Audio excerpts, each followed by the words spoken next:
नमस्कार। आज जो प्रेस कॉन्फ्रेंस है विशेष एक ही विषय पर है। आप लोगों ने सबने देखा होगा, वॉइस फॉर डेमोक्रेसी करके एक संस्था है, एक शायद समूह है विशेषज्ञों का, जिन्होंने जो अभी हाल में लोकसभा के चुनाव खत्म हुए उस पर जो वोट पड़े थे और वोट कितने की गिनती हुई, अलग अलग फेजेस में कितना पड़ा, बाद में इलेक्शन कमीशन ने क्या अनाउंस किया, उसका एक बड़े गहन रूप से उन्होंने अध्ययन किया है। और उसमें कुछ ऐसी बातें निकल कर आती हैं कि जो कोई भी आदमी चाहे तो उसको हम लोग इग्नोर नहीं कर सकते हैं।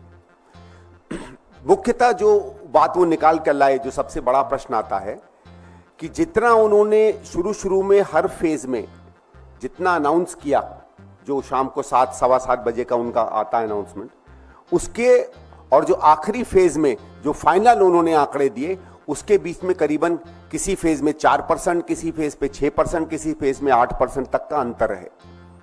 और मैं एक जो प्रश्न अपने आप से पूछता हूं और आपसे भी पूछता हूं, जहां से मैं इस रिपोर्ट के विश्लेषण की शुरुआत करूंगा। आप लोगों ने भी देखा होगा कि जब इलेक्शन के सर्वे होते हैं तो प्लस माइनस 1%, 1.5% लोग कहते हैं कि अगर इतना अंतर है तो वो वैलिड सर्वे है। उससे ऊपर अगर अंतर जाता है तो इनवैलिड सर्वे हो जाता है या फर्जी सर्वे माना जाता है। अगर उस हिसाब से देखें और हम देखें कि कहे हुए आंकड़े और आखिरी आंकड़ों के बीच में अगर 6% का अंतर है राष्ट्रीय स्तर पर, तो यही तर्क अगर हम आगे उड़ाएं तो क्या सही में ये नतीजे सही थे या नहीं थे, ये अपने में एक सवाल बनता है। इन्होंने जो विश्लेषण किया उसमें कुछ बातों पर मैं आपका ध्यान आकर्षित करूंगा और फिर देखूंगा कि कुल मिलाकर करीबन 5 करोड़ ऐसे वोट हैं जो बाद में आते हैं।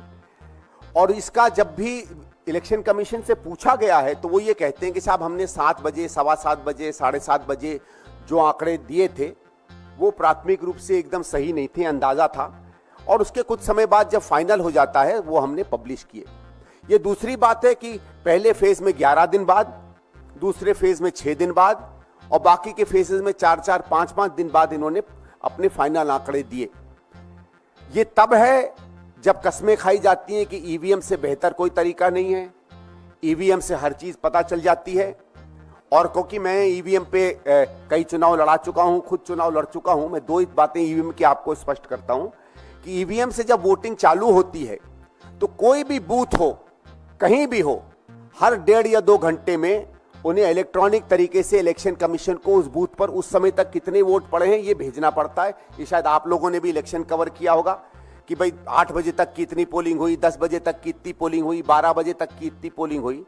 और अगर 7 बजे तक की पोलिंग एक स्तर तक आ जाती है और अगर हम 60-65% के करीबन माने अमूमन वोट पड़ता है और 6% का अंतर है, तो ये तो मैं बात मान नहीं सकता कि 7 बजे के बाद 10% वोट पड़ा, मतलब वोट पड़ने का 10% वोट पड़ा और तब यह आंकड़ा इतना पड़ा। तो अपने में यह आंकड़ा भी एक संदेह की स्थिति पैदा करता है।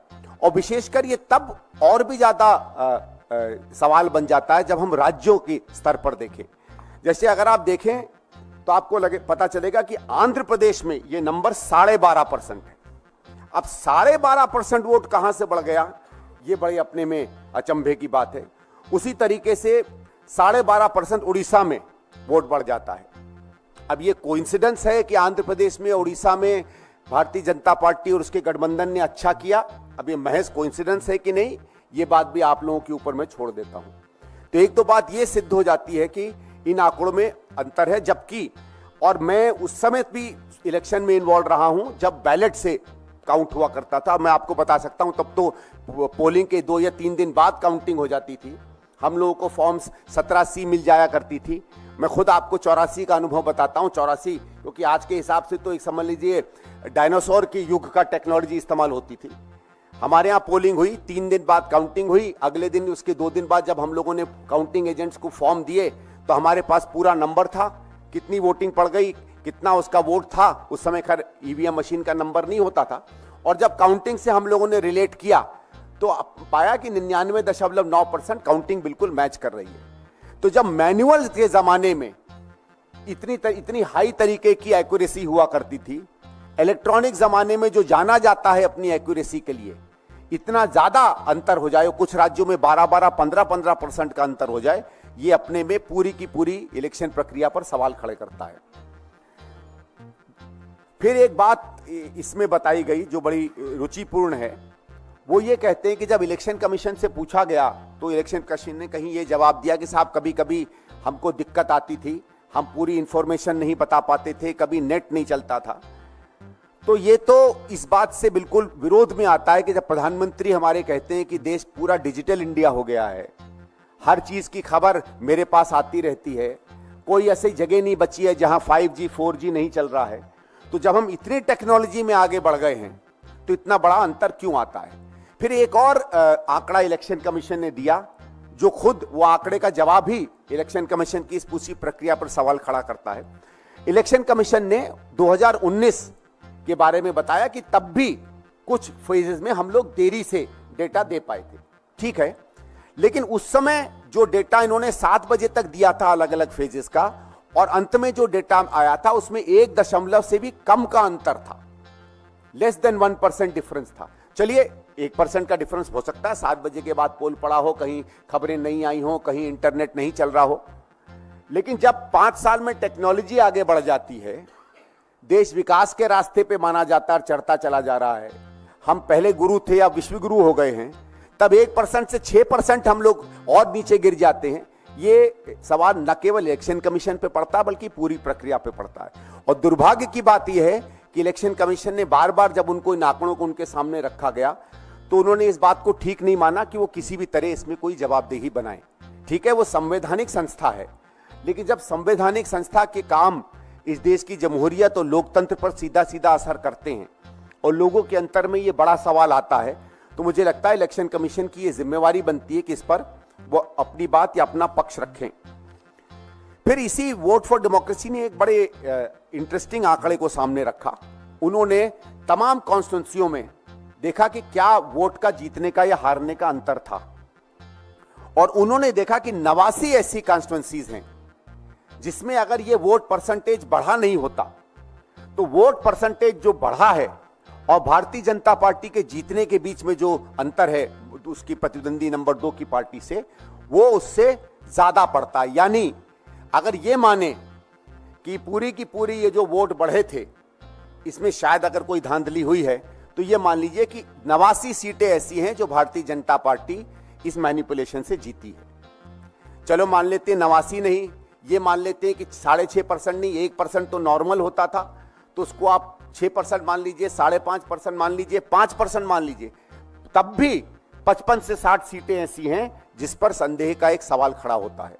अगर आप 50-55 सीटें इसमें भारतीय जनता पार्टी की कम कर देते हैं और उनकी विरोधियों पार्टी की बढ़ा देते हैं, तो आप खुद ही समझ सकते हैं कि उसके बाद जब 4 तारीख के बाद शपथ ली जाती तो किस दल का या किस समूह का इंसान जो है प्रधानमंत्री बनता। तो मेरे ये सीधे सीधे सवाल इलेक्शन कमीशन से बनते हैं कि ये रिपोर्ट बहुत ही डिटेल में, मैं आप लोगों से आग्रह करूंगा इस रिपोर्ट को देखें, उसके कुछ ही पन्ने में लाया हूं। उन्होंने कॉन्स्टिट्यूंसी वाइज इसका विश्लेषण किया है, फेज वाइज विश्लेषण किया है, राज्यवार किया है, पार्लियामेंट्री सीट वाइज किया है, और दिखाया है कितने कितने अंतर से कौन कौन जीता और कहां कहां ये जो वोट परसेंटेज बढ़े हैं। और जैसे मैंने कहा, यह भी रुचिपूर्ण बात है कि कुछ ऐसे राज्यों में जहां कम से कम विपक्ष के या उन लोगों के जो भारतीय जनता पार्टी को तीखी नजर से या आलोचना की नजर से देखते थे, हमारे हिसाब से जिन राज्यों में भारतीय जनता पार्टी या उनके अलायंस को अच्छा नहीं करना चाहिए था या जिनमें उन्होंने उम्मीद से ज्यादा अच्छा किया, वो सब ऐसे राज्य हैं जहां इस तरीके की हेराफेरी सबसे ज्यादा पाई गई है। उसमें महाराष्ट्र है, उसमें आंध्र प्रदेश है, उसमें उड़ीसा है, उसमें बिहार है, और उसमें कुछ बाकी राज्य हैं जो इस तरह में आते हैं। तो हम भारतीय राष्ट्रीय कांग्रेस की तरफ से ये आग्रह करेंगे, अनुरोध करेंगे इलेक्शन कमीशन से कि इस रिपोर्ट को वो गंभीरता से लें। ये उसकी अपनी अकाउंटेबिलिटी का प्रश्न है, उसकी अपनी जवाबदेही का प्रश्न है, उसकी अपनी इमेज का प्रश्न है। सामूमन आप जानेंगे कि हिंदुस्तान के लोग, हमारे वोटरों ने हमेशा इलेक्शन कमीशन को एक सम्मान की स्थिति में पाया है, लेकिन पिछले कुछ सालों से, खासकर 8-10 साल से जिस तरीके के उसके काम रहे हैं, उसकी कई चीजें संदेह के घेरे में आती हैं। और अगर इस रिपोर्ट पर वो संतोषजनक जवाब नहीं देती है तो ये गंभीर प्रश्न बनेंगे। मैं आशा करूंगा कि चाहे इस बात से, चाहे और जो तमाम नागरिक समूह से ये सवाल पूछ रहे हैं, वो अपनी जवाबदेही मानेंगे और सवाल देंगे। और अगर ऐसा नहीं होता है तो हमारी पार्टी इस बात पर सोच रही है कि क्या इसको हम किसी न किसी और स्तर पर या बड़े स्तर पर ले जाकर इस पर कोशिश करें कि क्या इस पर इंक्वायरी हो सकती है या इलेक्शन कमीशन पर हम प्रभाव डलवाएं। Thank you.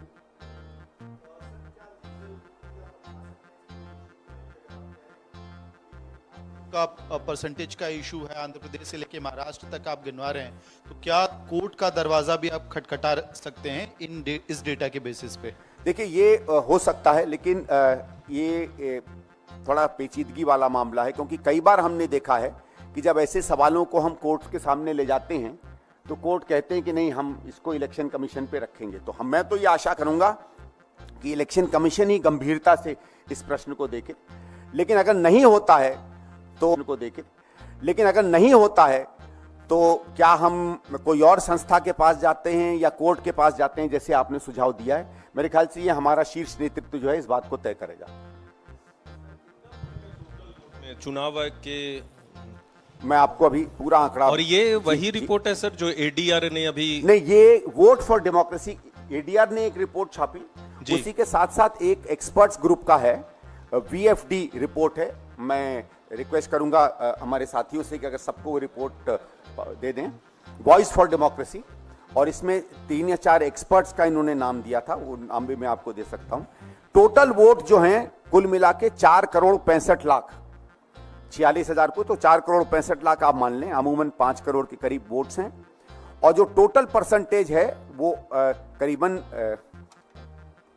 अलग अलग फेजेस में, अगर आप जानना चाहें तो मैं वो अलग अलग फेजेस का आपको टोटल मिलाकर 4.7% अंतर होता है। ये एक शीट है, अगर आप चाहें तो इसको कॉपी ले सकते जी। 4.7% का अंतर हुआ है, लेकिन अंतर 4.7% अपने में उतना बड़ा तो है, तो जहां 1% होता था वहां समझ लीजिए 500% डिफरेंस हुआ है। लेकिन राज्यवार कुछ राज्यों में बहुत बहुत अंतर हुआ है। और अगर आप फेज वाइज देखेंगे, जैसे जब आपने पूछ ही लिया तो मैं कुछ फेज वाइज के कुछ ऐसे आंकड़े आपको बताता हूं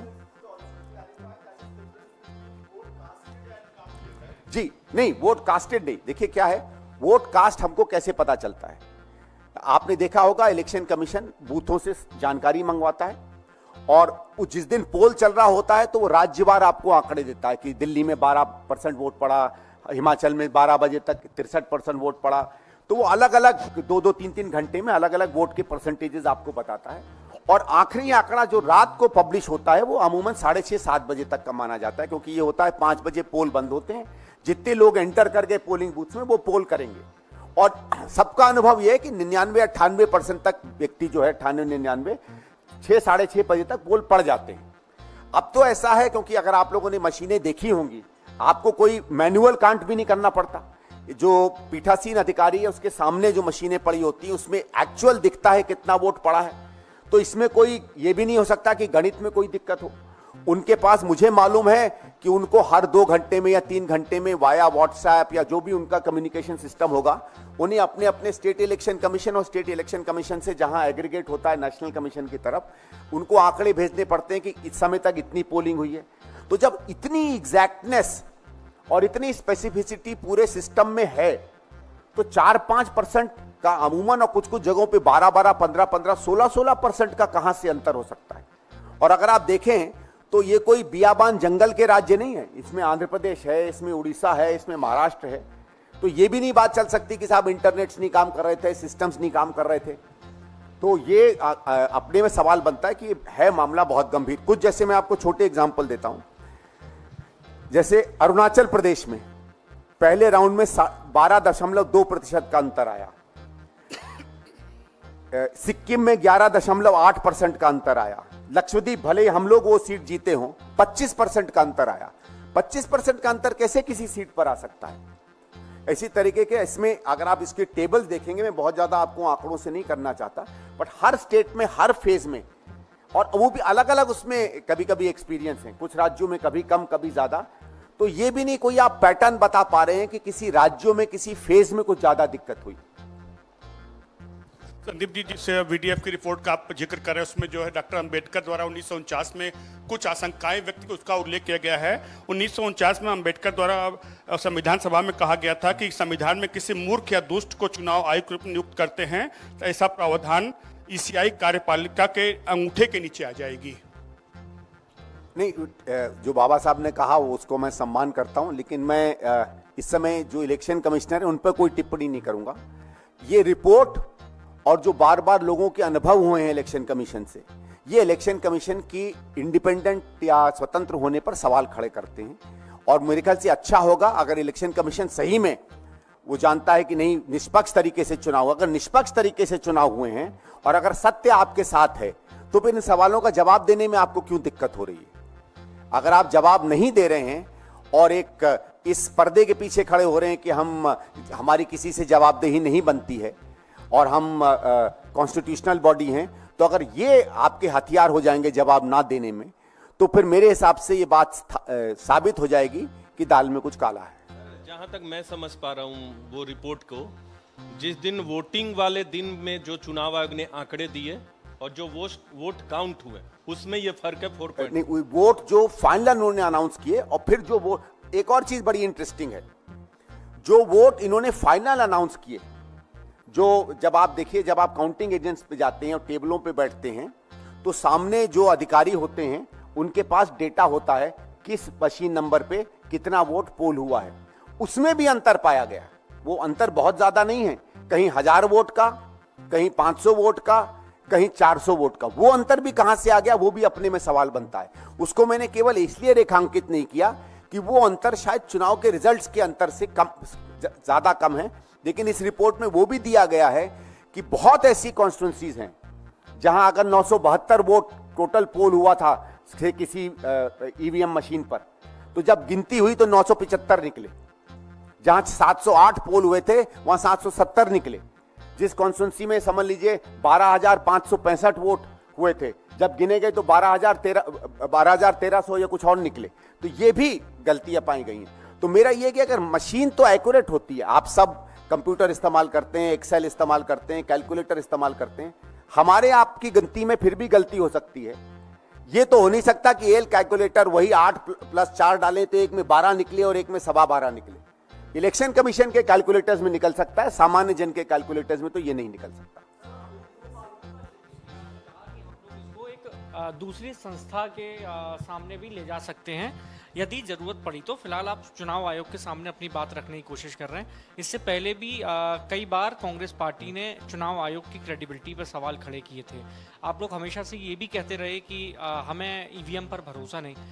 पार्टी कब तक कोई बड़ा फैसला इस मसले पे ले पाएगी, क्योंकि ये एक गंभीर मसला है, तो कब तक ये तय होगा कि हम इसके आगे क्या करेंगे और कौन इसका नेतृत्व करेगा? क्या जनता के बीच में आप लोग इस बात को उठाएंगे? कुछ ऐसा ब्लूप्रिंट तैयार किया? देखिए, अगर आप इसी चुनाव में जाएं और आप सब लोग जनता के बीच में गए होंगे, मैं भी जब कैंपेनिंग में गया था तो बहुत जगहों से, अलग अलग राज्यों से लोगों के बीच में ये बात है कि साहब चुनाव क्यों लड़ रहे हो, वोट तो किसी को भी दो, कमल पे जाता है। तो सामान्य जन के अंदर भी एक संदेह पैदा हो गया है ईवीएम मशीन को लेकर। पर अभी हम ये मसला जो है ईवीएम मशीन के, तो हम मूलतः और फंडामेंटली खिलाफ हैं, उसके खिलाफ काम तो करेंगे। लेकिन पहली चीज ये कि इस चुनाव में क्या हुआ है, अब ये तो चुनाव हो गया, इसमें तो हम कह नहीं सकते कि ईवीएम मशीन ना रखिए, वो तो बात हो गई। लेकिन इन चीजों का जब जवाब आएगा, और अगर जवाब नहीं आता है तो जो सवाल हम लोग ईवीएम के बारे में खड़े कर रहे हैं और जो लोगों के मन में संदेह है, वो और पुख्ता हो जाएगा कि ये मशीनें जो हैं उतनी अच्छी, उतनी एक्यूरेट, उतनी सही नहीं है जितनी उसकी सबसे बड़े सपोर्टर जो इलेक्शन कमीशन है वो स्वयं कहता है। और जब इसमें गड़बड़ी पाई जाती है तो स्वयं इलेक्शन कमीशन उसको उसकी सफाई नहीं दे पाता है।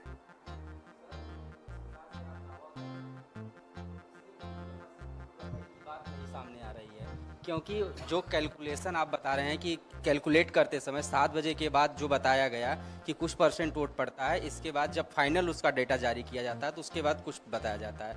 तो ये मशीन पर गड़बड़ी नहीं है, बल्कि ये व्यक्ति या संस्थाओं की गड़बड़ी को आप कहते हैं। और ठीक है, तो इलेक्शन कमीशन बताए ना कि वो गड़बड़ी है। हमने कब कहा? हम तो संदेह खड़ा कर रहे हैं। अगर वो है तो वो, मेरा ये कि अगर ऐसे ही कुछ है, चलो आप और चीज छोड़ दीजिए, 12.5% का अंतर आंध्र प्रदेश में है, आपके पास तो सारा डेटा होगा। आजकल तो ईडी के पास चले जाइए तो 30 साल पहले अगर आपने अपने बच्चे को केक खिलाया तो उसका डेटा भी निकाल लेता है। तो निकाल लीजिए कौन कौन सी मशीन से इलेक्शन कमीशन में किस घंटे में किस बूथ से गया डेटा, पता चल जाएगा। 7 बजे तक आपको कितना पता चला, उसके बाद जो फाइनल डेटा है कितने आए मालूम पड़ जाएगा। अगर वो केवल ह्यूमन एरर है, ठीक है, मान सकते हैं ह्यूमन एरर है, तो ह्यूमन एरर प्रूव कर दीजिए, हम कब कह रहे हैं। लेकिन आप जब प्रूव ही नहीं करना चाहते, आप कोई चीज देखना ही नहीं चाहते, 12.5% का अंतर आंध्र प्रदेश में और उड़ीसा में है, उसकी तरफ ध्यान ही नहीं देना चाहते, तो सवाल खड़ा होता है ना। मैं मानता हूं अगर आप, लेकिन आप भी जो बात कह रहे हैं वो भी एक संभावना है। मैं जो कह रहा हूं कि मैनिपुलेशन हुआ है वो भी संभावना है। संभावनाओं को हकीकत में बदलता है इन्वेस्टिगेशन। आप इंडिपेंडेंट इन्वेस्टिगेशन करा लीजिए, हम संतुष्ट हो जाएंगे, और नहीं होंगे तो आपको मानना पड़ेगा कि गड़बड़ी हुई।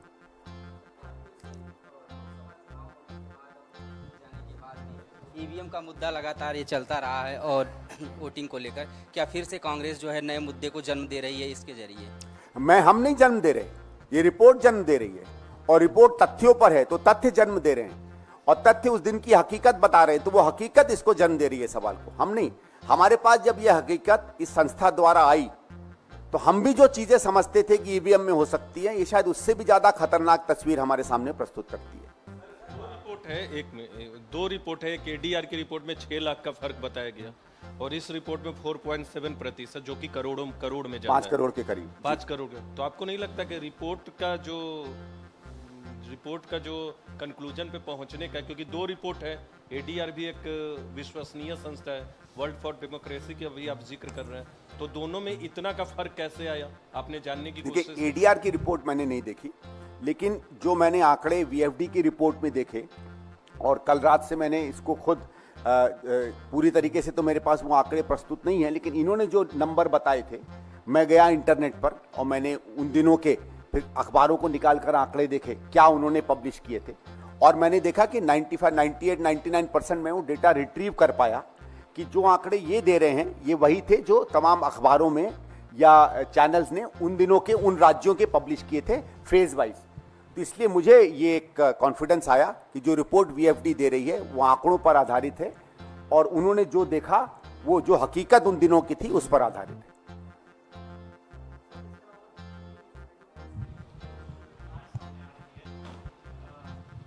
ओल्ड राजेंद्र नगर देखा गया, उसके बाद कल आशा किरण शेल्टर में जो मृत्यु हुई लोगों की वो देखा गया, कल बच्चा एक सीवर में भी गिर गया। तो क्या किस नज़रिए से देख रहे हैं आप सर, किसकी गलती ज़्यादा है? क्या मतलब दिल्ली सरकार बिल्कुल अब इंफ्रास्ट्रक्चर पे फोकस करना छोड़ दिया है, ये जो घटनाएं सामने आ रही हैं? ये दिल्ली का सवाल है, तो मेरे ख्याल से यहाँ नहीं लेंगे, आप बाद में पूछ लीजिएगा।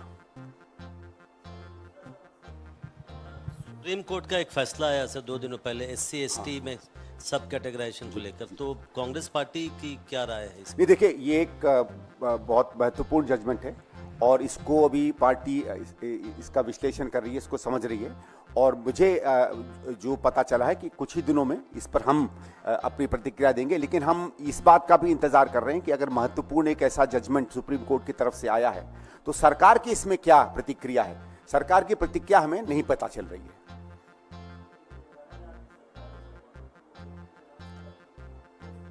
कहां सर जी, नहीं, राज्यवार तो है, लेकिन हम कह रहे हैं एक पार्टी की तरफ से हमारा इस पर क्या रिएक्शन है, वो रिएक्शन हम इंतजार कर रहे हैं। उद्धव ठाकरे ने कहा है कि अगर मुझे वो नकली संतान बोलेंगे, जो अमित शाह ने अभी हाल में बयान दिया था उद्धव ठाकरे के खिलाफ, तो अमित शाह को वो अहमद शाह अब्दाली बोलेंगे। यह उद्धव ठाकरे ने कहा है। कैसे देखते हैं इस तरह की बयानबाजी को? महाराष्ट्र की सियासत में चुनाव होने हैं वहां। ये देखिए, मैं तो मूल तक ऐसी किसी भी बयानबाजी को अच्छा नहीं मानता हूं। कभी कभार हंसी मजाक चल जाता है, ह्यूमर चल जाता है, लेकिन ये ह्यूमर की परे है। किसी व्यक्ति पर टिप्पणी करना, उसके परिवार पर टिप्पणी करना, उसके अपने माता पिता या अपने परिजनों के बीच में क्या रिश्ते हैं उस पर टिप्पणी करना, मेरे ख्याल से ये माने तो मैं तो अभद्र शब्द इस्तेमाल करूंगा। और क्योंकि अगर कोई देश का गृह मंत्री इस तरीके की बात करता है तो फिर स्वाभाविक है कि प्रतिक्रिया तो दूसरी तरफ से आएगी।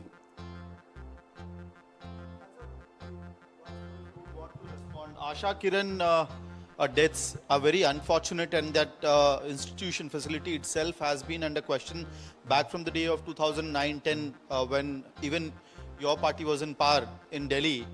So how do you see this? Is this utter negligence on the part of the social welfare department of the Delhi government, where deaths have kept on happening in the month of January, February, March, April, and in July that spiked to 14 in a single month? So do you see that there's sheer negligence on the part of the SC/ST welfare department as well? Well, as I said, I think this is a question for the Delhi Pradesh Congress and on another format. But since you've reiterated this question, certainly, it is. It's not just a matter of negligence; it's a tragedy, and I think it's a tragic thing. So let's keep it at that. I think Delhi is more worried about carbohydrates in certain persons, some people's diets in the morning and evening. Unfortunately, for a city that should grapple with these situations, its government seems to be more interested in what a person is eating in the morning and the afternoon, and I think that's the tragedy of Delhi. Thank you.